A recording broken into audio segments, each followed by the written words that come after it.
Guys, kung may plano kayong bumili ng tester, so recommend ko itong Flock 101 multimeter.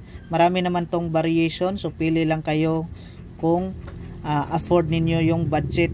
So sa Flock natin 101, merong nakasulat dito ng mga symbol. So dito natin i-select kung anong mga device na i-check natin or voltage na i-measure natin. So kapag i-select natin dito guys, yan, at makikita nyo dito sa screen, meron nakasulat AC dito. So ibig sabihin nito alternating current, at dito natin i-measure yung voltage sa bahay natin. Next naman, ito namang symbol na to, makikita din natin dito sa screen, DC or direct current. So ibig sabihin nito, ito yung mga battery guys. So supply ng battery, dito natin i-check, masasakyan man yan. So kapag mag-check tayo ng voltage ng battery, so dito natin i-select. Dito naman, millivolts, alternating current. So 1 volts pababa guys, pwede natin masukat dito. Dito naman, may mga selection dito. Makita nyo dito, mega ohms. So lahat ng resistor, kaya niyang sukatin dito.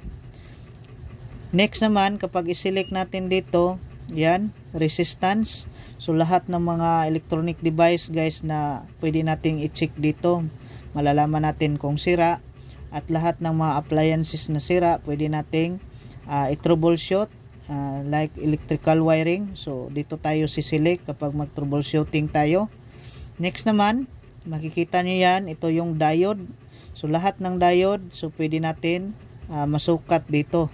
Next naman, dito naman tayo sa capacitance or capacitor, microfarad, yun yung capacitance. So kapag mag-check tayo ng AC or direct current na mga kapasitor, so dito natin i-select at i-measure niya dito yung capacitance. Next naman, dito naman tayo sa hertz. So kapag mag-select tayo ng hertz at sukatin natin yung 220 volts, so masukat natin na 60 hertz yung 220 volts supply natin sa bahay. So saan ba ito mabibili? So nabibili ko ito sa Shopee sa halagang 2,300. So maraming variation guys. Ito ang pinakamura pero sulit naman. Kasi kung baguhan ka pa lang, kailangan mo ito.